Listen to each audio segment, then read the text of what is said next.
कैसे डीमार्ट ने बना दिया उसके मालिक को इंडिया का सेकंड रिचेस्ट आदमी। कैसे डीमार्ट दूसरे सुपरमार्केट्स का धंधा बंद कर रहा है। मैगी, चॉकलेट, स्नैक्स से लेकर राशन की हर एक चीज कहीं सस्ते दाम पर मिलती है तो वो है डीमार्ट। 149 की डेयरी मिल्क 99 में और 99 की मैगी 73 में, इस तरह के कई सारे ऑफर्स में प्रोडक्ट्स बेचकर इस कंपनी ने कई बड़े रिटेल ब्रांड्स का धंधा चौपट कर दिया है।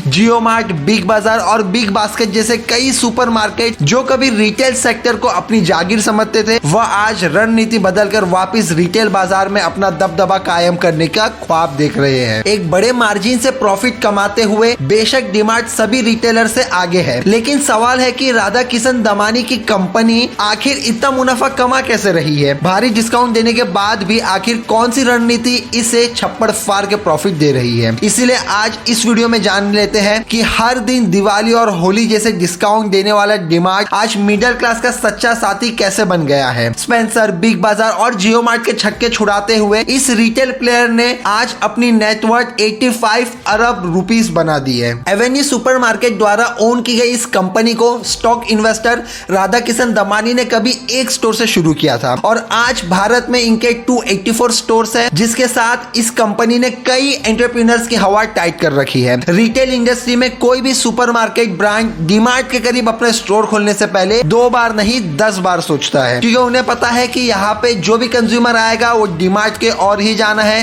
क्योंकि डीमार्ट में जो सामान इतना सस्ता मिलता है वो दूसरे ब्रांड्स नहीं प्रोवाइड करा पाते। लेकिन ये सवाल हर किसी के मन में आता है कि आखिर डीमार्ट इतना भारी डिस्काउंट देने के बावजूद मुनाफा कैसे कमाता है। जहाँ डिस्काउंट देने से ज्यादातर कंपनी को नुकसान उठाना पड़ता है, वही डीमार्ट की गाड़ी तरक्की के रास्ते पे 120 नहीं 200 की स्पीड से दौड़ रही है। अब माजरा यह है कि डीमार्ट की सक्सेस की कहानी राधा किशन दमानी के अनुभव और बिजनेस स्ट्रेटेजी से जुड़ी हुई है। 60 साल के राधा किशन दमानी ने स्टॉक में अच्छी खासी पकड़ बनाने के बाद अपने एंटरप्रेन्योर बनने की कहानी शुरू की थी। स्टॉक आइडियाज को वो रिटेल पर लगाते हुए धीरे धीरे आगे बढ़े। 2002 में उन्होंने रिटेल चेन मेथड से पहले एक स्टोर स्टैब्लिश किया और फिर स्लोली प्रोग्रेस वेट स्ट्रेटेजी को अपनाते हुए 20 साल में 284 नए स्टोर्स खोले। आज जियो मार्ट, बिग बाजार जैसे बड़े ब्रांड्स के हजारों स्टोर्स के सामने यह आंकड़ा भले ही बहुत छोटा लगता है, लेकिन क्वालिटी और प्रोडक्टिविटी को मेंटेन करते हुए आज डीमार्ट भारत का नंबर 1 सुपरमार्केट चेन है। और यह इसलिए संभव हो पाया क्योंकि उन्होंने लो स्केल पर काम करते हुए पहले सप्लायर्स और वेंडर्स पर अपनी पकड़ बनाई। वेंडर्स और सप्लायर्स के कर्ज को जल्दी चुकता करने से कम दाम में भी प्रोडक्ट्स मिलने लगे। दरअसल ज्यादातर ब्रांड्स जहां वेंडर और सप्लायर्स का हिसाब करने में सालों लगा देते हैं, वही ये महीने उनका हिसाब क्लियर करके चलता है। साथ ही बड़ी क्वांटिटी में माल खरीदने की वजह से भी मैन्युफैक्चरर्स से डीमार्ट को प्रोडक्ट्स कम दाम पर मिल जाते हैं और यह प्रोडक्ट को कस्टमर को भी कम दाम पर बेचते हैं। इस रणनीति के अलावा डीमार्ट ने कई और स्ट्रेटेजी पर खुलकर काम किया है, जैसे कि 90% स्टोर को उन्होंने अपनी खुद की प्रॉपर्टी पर खोला है और जो स्टोर इनकी प्रॉपर्टी का हिस्सा नहीं है उसे इन्होंने 30 साल के लीज पर उठाया है। इससे फायदा यह है कि डीमार्ट को हर महीने रेंटल खर्चे की झंझट से गुजरने की जरूरत नहीं पड़ती, साथ ही इसे हर साल बढ़ने वाले रेंट से भी कोई नुकसान नहीं पहुंचता। हालांकि शुरुआत में प्रॉपर्टी खरीदने के चलते कंपनी की स्पेंडिंग कॉस्ट काफी ज्यादा थी, लेकिन अब ये सभी पुराने खर्च वसूल कर चुकी है। रेंट की बचत करने के अलावा डीमार्ट अपने एयर कंडीशन, ब्लेस लाइटनिंग और म्यूजिक सिस्टम जैसे फैसिलिटीज पर भी बचत करता है। जी हाँ दोस्तों, डीमार्ट में आपको बाकी बड़े लेविस स्टोर की तरह टॉप नॉच एक्सपेंसिव सर्विसेज नहीं मिलेगी, लेकिन यहाँ मिलने वाले डिस्काउंट आपका दिल खुश कर देंगे।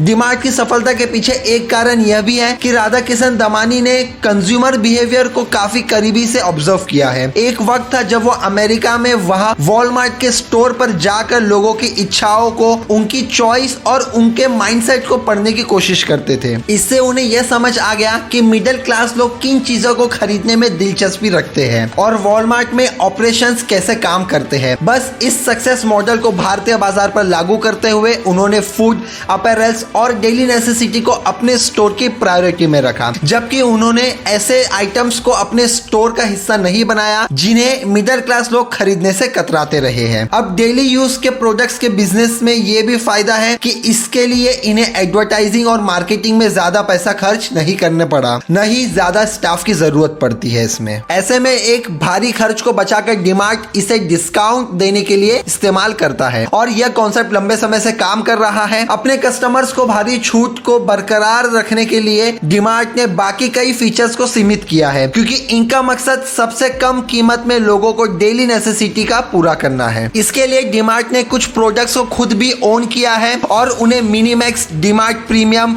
डीमार्ट होम्स, डच हावर जैसे नाम से स्टोर पर रखा है। एंड डीमार्ट ऐसे प्रोडक्ट्स की मैन्युफैक्चरिंग पर खुद ध्यान देता है और इसीलिए स्टोर्स पर इनकी कीमत काफी कम है। इससे एक बात तो साफ होती है कि राधा किशन दमानी ने अपने स्टोर पर वॉलमार्ट के विजन से रिकॉर्ड तोड़ कमाई की है। पहले इनका नाम केवल लीजेंडरी स्टॉकर के रूप में माना जाता था, लेकिन अब इनकी गिनती देश के बड़े एंटरप्रेन्योर्स में भी होती है। 1820 करोड़ यूएसडी की नेटवर्थ के साथ राधा कृष्ण दमानी ने डीमार्ट के जरिए लोगों का प्यार और भरोसा भी कमाया है। तभी तो एक स्टोर से शुरू होने वाला यह ब्रांड आज सफलता की इतनी ऊंचाइयों पर है। और इसकी सफलता का सबूत यह है कि फाइनेंशियल ईयर 2014 एंड 15 में ही करोड़ों का मुनाफा इनको हुआ था। उसी के साथ इस कंपनी ने कई रिटेल सुपरमार्केट्स को धूल चटा दी है। फिर 2020 में इसकी नेट प्रॉफिट में 24.6% की ग्रोथ हुई थी। अब आलम यह है कि 2021 में इस कंपनी का नेट प्रॉफिट 1492 करोड़ से भी ज्यादा है। जल्दी वह दिन भी दूर नहीं है जब ये ब्रांड 2 ट्रिलियन कंपनी बन सकती है और ऐसे में इसकी सक्सेस की छलांग से कई रिटेल ब्रांड्स के दम टूट सकते हैं। अब इस पर आपकी क्या राय है और डीमार्ट के सक्सेस मॉडल से आप कितने सहमत हैं, हमें कमेंट सेक्शन में जरूर बताइए। और आई होप कि वीडियो आप लोगों को पसंद आया होगा। चैनल पे नए हो तो चैनल को सब्सक्राइब कर लीजिए, बेल आइकन बटन दबाइए ताकि इसी तरह के और इंफॉर्मेशनल वीडियोस जब भी मैं अपलोड करूं तो आप लोगों को नोटिफिकेशन आए एंड आप लोग वीडियो का मजा ले सके। तो चलिए इसी के साथ मिलते हैं अगले वीडियो में। Till then stay tuned with the channel. Take care, bye bye and thanks for watching.